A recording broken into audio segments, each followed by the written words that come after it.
Hi everybody, this is a slowed down time lapse of my painting of Cheetah so you can see a bit more clearly what it is that I did here.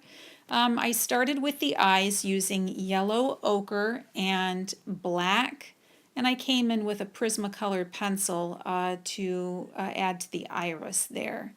One beautiful thing about working with inks on yupo paper is that you have the ability to go from an opaque look to a transparent look depending on how much water you use. And here it is very opaque as you see me adding the black, but it can quickly turn transparent when you add a lot of water. And in just a moment you'll see exactly what I mean.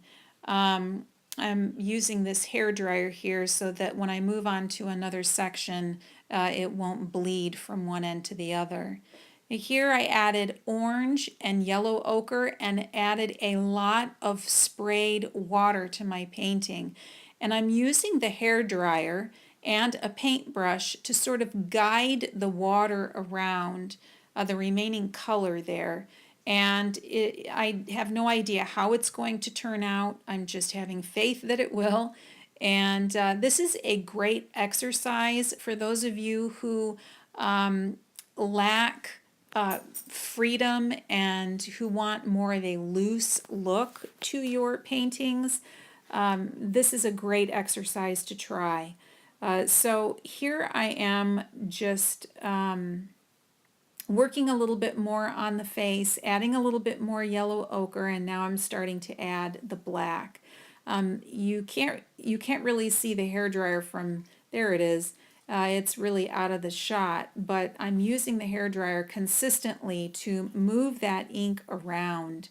And when I add black to the yellow ochre, it sort of swirls around with the water that is there.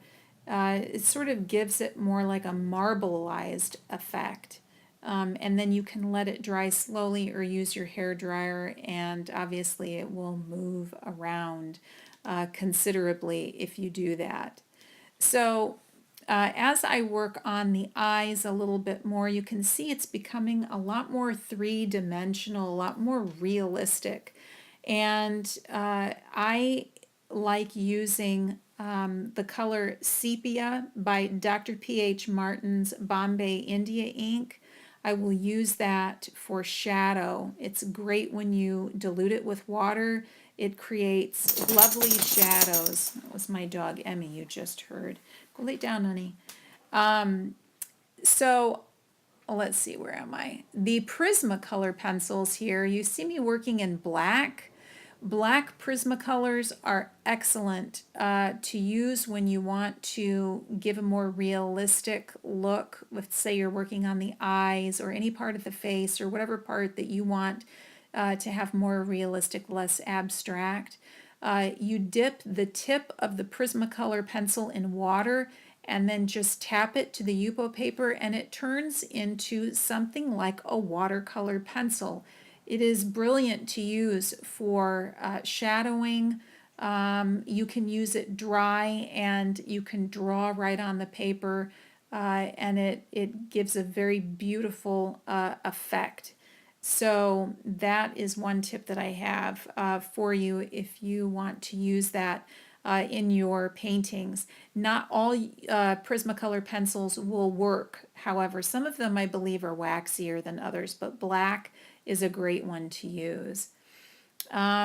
So here I am just going in obviously and just using my detail with my Prismacolor pencil and then just dipping the tip of the paintbrush with what colors it is that I want and then just touching it to the paper. And there I'm adding my whiskers and I'm just about finished. And I hope you enjoyed this painting. If you have any questions, just let me know. I'll see you next time.